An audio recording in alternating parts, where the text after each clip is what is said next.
Clip number 199۔ اس clip میں آپ قرآن پاک کی سورہ نساء کی آیت نمبر 89 سے 91 تک کی تلاوت، ترجمہ اور تفسیر قرآن صراط الجنان سنیں گے۔ بسم اللہ الرحمن الرحیم۔ ترجمہ، اللہ کے نام سے شروع جو نہایت مہربان رحمت والا ہے۔ وَدُّوا لَوْ تَكْفُرُونَ كَمَا كَفَرُوا فَتَكُونُونَ سَوَاءً فَلَا تَتَّخِذُوا مِنْهُمْ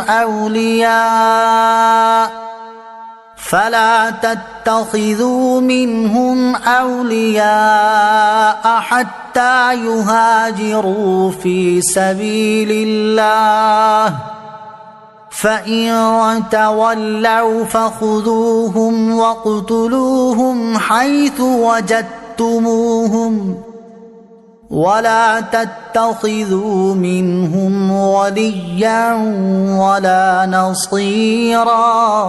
ترجمہ، وہ تو یہ چاہتے ہیں کہ جیسے وہ کافر ہوئے کاش کہ تم بھی ویسے ہی کافر ہو جاؤ، پھر تم سب ایک جیسے ہو جاؤ۔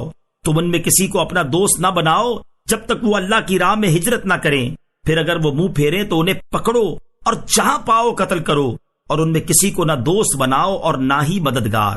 وَدُّوا لَوْ تَكْفُرُونَ كَمَا كَفَرُوا، وہ تو یہ چاہتے ہیں کہ جیسے وہ کافر ہوئے کاش کہ تم بھی ویسے ہی کافر ہو جاؤ۔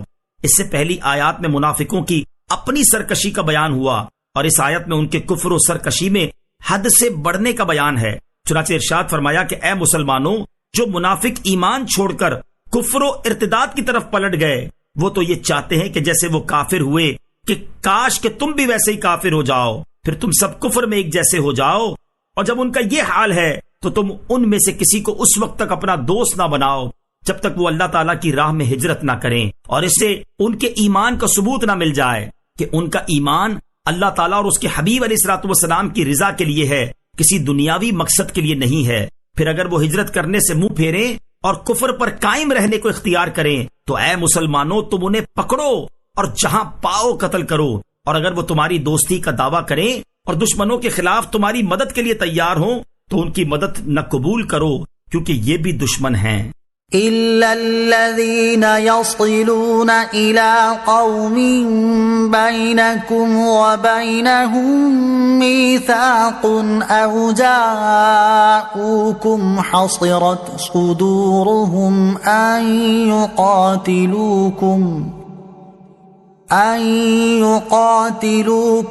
أَوْ يُقَاتِلُوا قَوْمَهُمْ وَلَوْ شَاءَ اللَّهُ لَسَلَّطَهُمْ عَلَيْكُمْ فَلَقَاتَلُوكُمْ فَإِنِ اعْتَزَلُوكُمْ فَلَمْ يُقَاتِلُوكُمْ وَأَلْقَوْا إِلَيْكُمُ السَّلَمَ فَمَا جَعَلَ اللَّهُ لَكُمْ عَلَيْهِمْ سَبِيلًا۔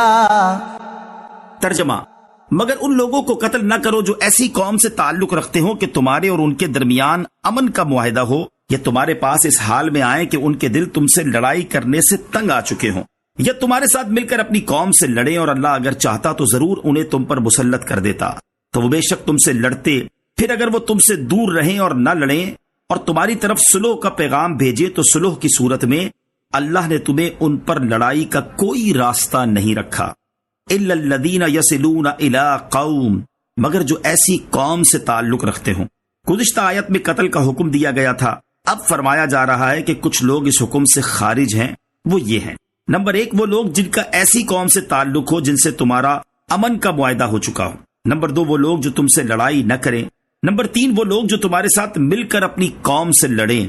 ان سب لوگوں کو قتل کرنے کی اجازت نہیں۔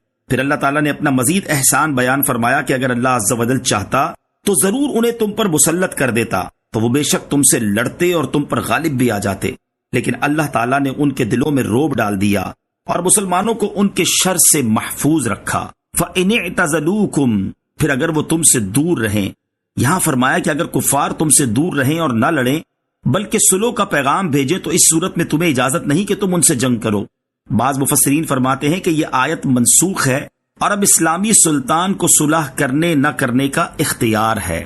ستجدون آخرين يريدون أن يأمنوكم ويأمنوا قومهم كلما ردوا إلى الفتنة أركسوا فيها فإن لم يعتزلوكم ويلقوا إليكم السلم ويكفوا أيديهم فخذوهم واقتلوهم حيث ثقفتموهم وَأُولَئِكُمْ جَعَلْنَا لَكُمْ عَلَيْهِمْ سُلْطَانًا مُبِينًا۔ ترجمہ: ان قریب تم کچھ دوسروں کو پاؤ گے جو چاہتے ہیں کہ وہ تم سے بھی امن میں رہیں اور اپنی قوم سے بھی امن میں رہیں، لیکن جب کبھی انہیں فتنے کی طرف پھیرا جاتا ہے تو اس میں اوندھے جا پڑتے ہیں۔ پھر اگر وہ تم سے کنارہ کشی نہ کریں اور تمہارے ساتھ صلح نہ کریں اور اپنے ہاتھ تم سے لڑنے سے نہ روکیں تو تم انہیں پکڑ لو اور جہاں پاؤ انہیں قتل کر دو، اور یہی وہ لوگ ہیں جن کے خلاف ہم نے تمہیں کھلا اختیار دیا ہے۔ ستجدون آخرین، ان قریب تم کچھ دوسروں کو پاؤ گے۔ اس آیت کا شان نزول یہ ہے کہ مدینہ طیبہ میں اسد و غطفان دو قبیلوں کے لوگ ریاکاری کے طور پر کلمہ پڑھتے اور اپنے آپ کو مسلمان ظاہر کرتے۔ جب ان میں سے کوئی اپنی قوم سے ملتا اور وہ لوگ ان سے کہتے کہ تم کس چیز پر ایمان لائے، تو یہ کہتے کہ بندروں، بچھوؤں وغیرہ پر، یعنی اسلام کا مذاق اڑاتے۔ اس انداز سے ان کا مطلب یہ تھا کہ دونوں طرف تعلقات رکھیں اور کسی جانب سے انہیں نقصان نہ پہنچے۔ یہ لوگ منافقین تھے، ان کے بارے میں یہ آیت نازل ہوئی اور ان کے متعلق فرمایا کہ یہ لوگ تم سے بھی امن چاہتے ہیں اور اپنی قوم سے بھی، لیکن حقیقت میں تمہارے ساتھ نہیں ہیں، کیونکہ جب انہیں کسی فتنے مثلاً شرک یا مسلمان سے جنگ کی طرف بلایا جاتا ہے تو یہ مسلمانوں کے دشمنوں ہی کے ساتھ ہوتے ہیں۔